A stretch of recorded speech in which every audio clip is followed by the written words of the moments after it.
Assalamualaikum warahmatullahi wabarakatuh. Perkenalkan, nama saya Ahmad Fauzan Maulana dari Prodi Pendidikan Teknik Bangunan Universitas Negeri Jakarta. Di sini saya akan mempresentasikan hasil dari penugasan satu dari mata kuliah Strategi dan Media Pembelajaran yang diampu oleh Bapak Dr. Rian Arthur, SPD MPD. Nah, di sini saya mengambil materi model pembelajaran Problem Based Learning.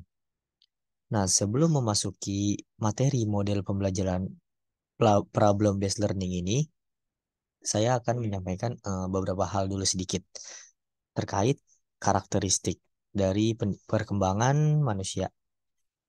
Nah, perkembangan karakteristik yang terjadi pada manusia itu dapat dibentuk melalui proses pendidikan. Salah satunya yaitu pendidikan informal di dalam keluarga. Dengan adanya pendidikan yang baik, akan menghasilkan manusia yang memiliki karakter dan kualitas sebagai dasar tingkat kesuksesan. Nah, dalam pendidikan, kita juga bisa belajar dan mendapatkan pembelajaran yang baik oleh para pendidik. Nah, sebelumnya itu belajar dan pembelajaran itu apa sih sebenarnya? Nah, belajar merupakan suatu aktivitas yang bertujuan untuk memperoleh ilmu pengetahuan dan meningkatkan keterampilan yang ada di dalam diri kita. Belajar juga memiliki tujuan untuk memperbaiki suatu hal seperti sikap ataupun perilaku yang ada di dalam diri kita. Nah, yang kedua itu ada pembelajaran. Pada dasarnya, pembelajaran memiliki arti yang sama dengan belajar. Namun, di dalam pembelajaran terdapat tujuan untuk mengubah sikap siswa yang belum terdidik menjadi lebih terdidik. Tetapi efektif atau tidaknya pembelajaran itu tergantung kepada proses belajar yang tertanam di dalam diri siswa. Nah, di dalam proses pembelajaran, biasanya menggunakan model pembelajaran yang kooperatif dengan tujuan untuk menjadikan siswa yang lebih aktif dan dapat menyerap pembelajaran. Untuk mengaplikasikan model pembelajaran yang kooperatif, biasanya pendidik akan membuat tugas yang akan dikerjakan secara berkelompok. Hal itu dilakukan agar para siswa melakukan interaksi satu sama lain dan aktif dalam melakukan pertukaran ide atau gagasan pada kelompoknya untuk menyelesaikan tugas yang telah diberikan. Nah, berdasarkan pengaplikasian yang dilakukan oleh pendidik, maka di dalam pembelajaran kooperatif memiliki salah satu model pembelajaran yang melibatkan siswa aktif dalam proses pembelajaran, yaitu model pembelajaran problem-based learning. Nah, problem-based learning itu apa sih sebenarnya? Nah, problem-based learning itu merupakan salah satu model pembelajaran. Model pembelajaran ini dilakukan dengan memberikan suatu permasalahan untuk dipecahkan. Nah, ini merupakan salah satu pengertiannya. Model pembelajaran ini dilakukan dengan memberikan suatu permasalahan untuk dipecahkan. Hal ini merupakan salah satu cara dalam memacu siswa untuk berpikir kritis dalam memecahkan suatu permasalahan.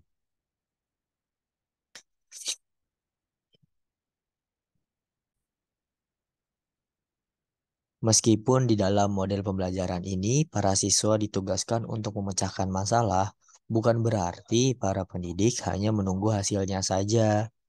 Para pendidik memiliki tugas tersendiri, yaitu membimbing dan membantu mengembangkan apa yang telah dikerjakan oleh siswa. Dan juga pendidik akan mengevaluasi secara keseluruhan sampai dengan proses ketika mengatasi masalah. Nah, pada dasarnya itu setiap model pembelajaran memiliki kekurangan ataupun kelebihan. Dari beberapa jurnal yang telah saya baca mengenai problem-based learning ini, memiliki kesimpulan yang sama, yaitu para pendidik merasakan perkembangan para peserta didik yang signifikan melalui data-data yang telah didapat. Data-data tersebut berupa nilai peserta didik sebelum menggunakan model pembelajaran problem-based learning dan juga setelah menggunakan model pembelajaran problem based learning.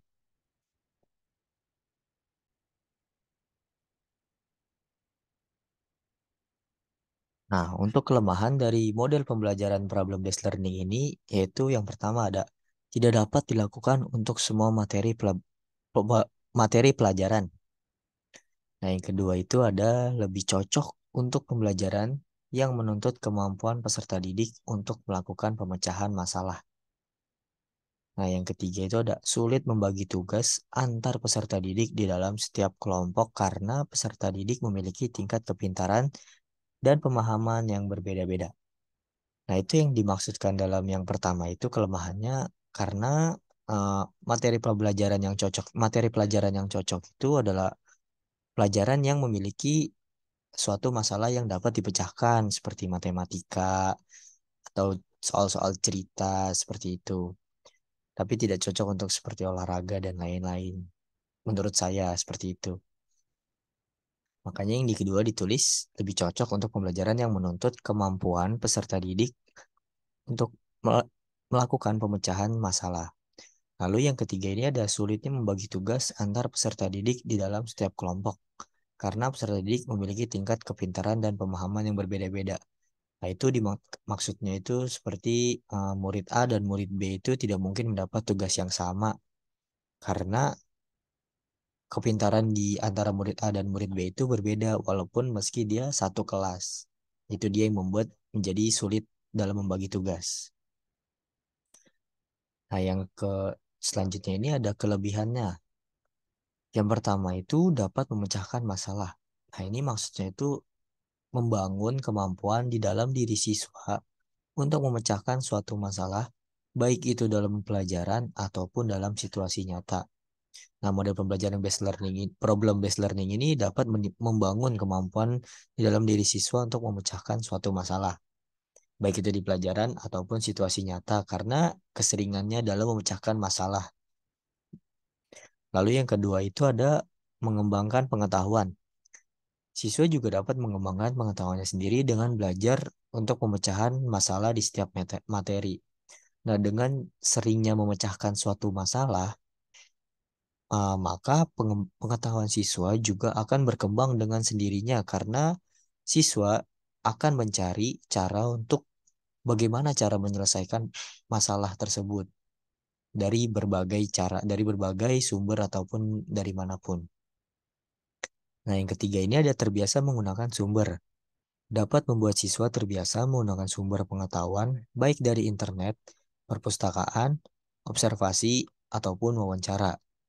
Nah, yang ketiga ini maksudnya itu seperti jika dia mendapatkan suatu ide, bukan, maksudnya suatu kutipan-kutipan itu atau suatu hal yang dapat memecahkan masalah, dia mempunyai landasannya karena dia terbiasa menggunakan sumber. Jadi jika tidak menggunakan sumber yang pasti, maka dia akan mencarinya untuk mendapatkan sumber yang pasti. Karena jika sumbernya tidak pasti, maka jawabannya tidak bisa dipercaya ataupun tidak valid lah ibarat. Nah, yang keempat ini ada mengembangkan komunikasi. Kemampuan dalam berkomunikasi juga dapat berkembang karena terbentuk melalui diskusi kelompok yang membahas terkait dengan pemecahan masalah. Nah, ini tuh maksudnya seperti jika dalam berkelompok, pasti kan ada komunikasi antar siswa. Jadi, seiring berjalannya waktu, seringnya dia berkomunikasi, maka secara tidak sadar siswa pun dapat berkomunikasi dengan lancar. Bisa jadi dengan teman sekelompok yang lainnya. Meskipun itu masih hanya dalam sekelas, tapi itu secara tidak langsung mengembangkan kemampuan siswa dalam berkomunikasi. Nah, lalu ini kesimpulan dari saya yang terakhir. Dalam model pembelajaran problem based learning. Jadi dapat disimpulkan bahwa dari jurnal yang telah saya baca, bahwa menggunakan model pembelajaran problem based learning ini pada proses pembelajaran dapat mempengaruhi perkembangan para peserta didik untuk berpikir secara kritis. Karena untuk menyelesaikan masalah yang ada pada setiap materi, peserta didik harus berpikir untuk menyelidiki suatu masalah secara sistematis dengan meneliti dari berbagai sumber yang bisa didapatkan untuk menyelesaikan masalah yang ada. Nah, sekian dari saya, kurang lebihnya mohon maaf. Wabillahi taufiq wal hidayah. Wassalamualaikum warahmatullahi wabarakatuh.